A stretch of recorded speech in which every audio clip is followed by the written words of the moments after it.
Hey everyone, Rascal here. And Mama, welcome to our podcast. In today's podcast, we're covering the second half of the anime Kakuriyo. Bed and Breakfast for Spirits. Yes, and for this arc, Aoi, is kidnapped by Ougan-douji and taken to Orio-ya once it's revealed that Tenjin is being ordered to return to his original end.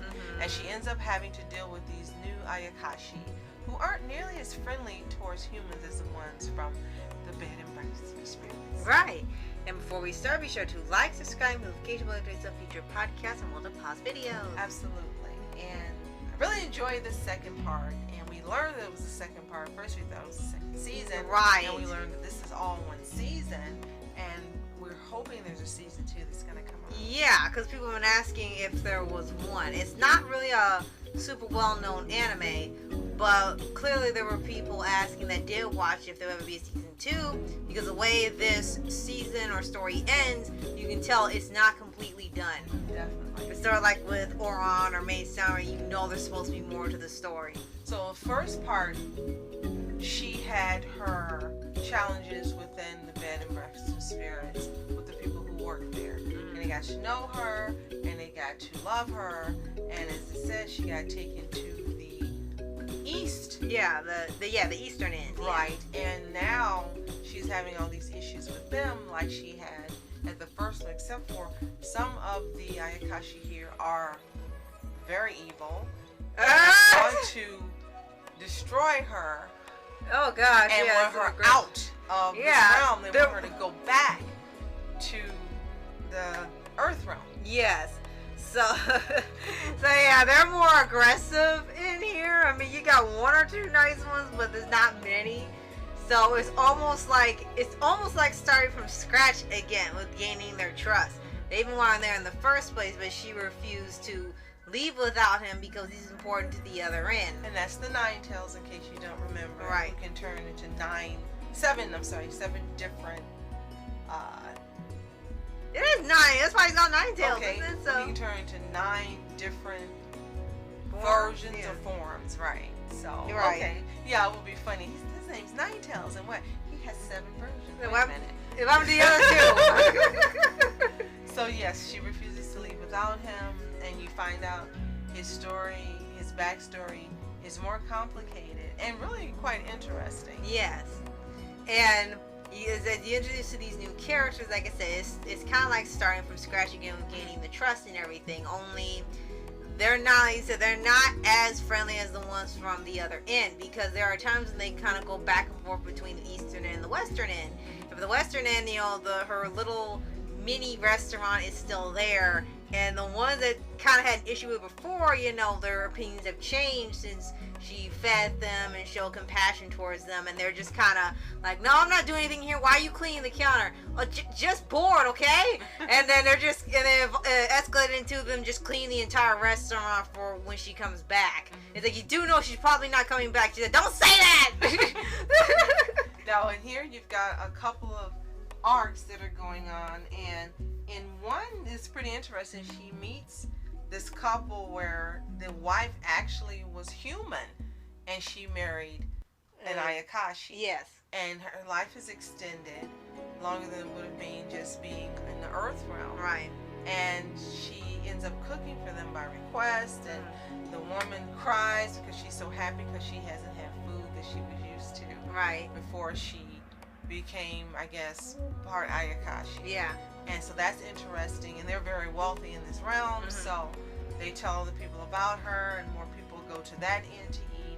And then you've got another story where there's a guy who gets drunk all the time, an ayakashi who gets drunk all the time. And this is where he originally would go to eat. She met him at the first inn, and this is where he normally goes, and he's so happy that she's here, and he starts coming there every day so she can cook for him.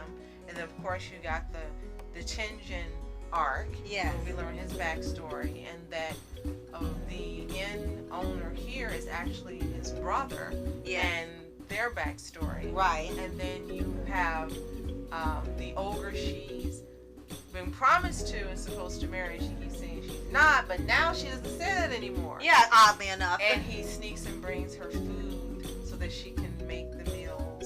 And pretends to be a commoner and all these other different Right. things, and he keeps making sure that she's okay. And there's one more arc. Oh, well, actually, the last arc I think would be about the ceremony they have to do. Yes. And they said they're pretty. There's always a festival in an anime. Right. So here they have to do some type of ceremony, and they need some certain artifacts and stuff to complete it. And she's saying, well, why are they so intent on getting this right? Well, they said if they have to do it. If they don't do it, that's going to be the end of the end of the land. Everything is going to be destroyed if they don't do it properly. So literally their lives depend on doing it properly. So that's the closest thing you got to an end of the world scenario in here. But it's a festival again. Still, yeah. And she manages with her charming ways and her empathy and the way she shows love and kindness to turn everything around. You know this is going to happen, but this time it looks like it's going to be a little tougher. This time she has someone who actually places an ayakashi who curses her. And it got a little darker. Yeah, and yeah, he's a jerk. But yeah, he gets his comeuppance. But this is just a joy to watch. It's beautifully animated, and you learn so much about Japanese mythology within watching it. And as we mentioned, she no longer is saying she's not going to marry him. And she finally, after 100 years, she finally allows him to kiss her. And you know then it's like, yeah, she's not going back. Yeah. She's going to stay right here. Yeah, it's hilarious. So, yeah, like by the end, you can tell there's supposed to be definitely more story to this. So I'm guessing the manga is still longer than whatever they told for here. So if you want to continue the story and finish, you have to read the book itself, because it does have a happy ending, but like you said, the things that they established in the beginning haven't been fulfilled yet. It's not really it's happy how it finishes. Yes. But you can tell it's not an ending because you don't see them get married. Right. And nothing. You're like, okay, what about the wedding? Does she really go with him? Are we right in that she ends up with him? What's gonna happen with them? And you're just left like wanting more. Yeah, I saw like with Maid Sama and some of the rom-com animes where it kind of like, it's supposed to be more, but clearly this is where they're gonna end it unless it gets such high demand that they have to keep going. Well, this again is perfect for October, for Spooktober. It's got the imagery and the feel, but it's a really fun watch, and again, it's beautiful to look at, and just to learn the mythology of the ogres and the ayakashi. So, if you have not seen Kakuriyo, it's available to watch for free on YouTube. Yeah. Just type in the keyword and you get to watch it, and some channels have it without commercials, which is awesome. Yes. If you have seen Bed and Breakfast with Spirits, let us know what you think in the comments. Have you read the manga, which we started, and that's why we really want to see this anime after reading the manga. Yes. Let us know what you think, and is it a favorite of yours, and do you wish it got more attention? Yes, right. And be sure to like, subscribe, and click the notification bell to future podcasts and more Paws videos. And one last comment, it's available in subbed and dubbed. We saw part 1 subbed, and we actually got to watch part 2, this part, dubbed. Yes, which was pretty interesting. And it was great both ways. Yeah. And we kind of got used to just reading the subtitles, so it was a little different hearing it in English, but it didn't sound so far off where it's like, okay, these people don't fit. You just kind of think that the one voicing the ogre would be a little deeper sounding, and that's it. Definitely.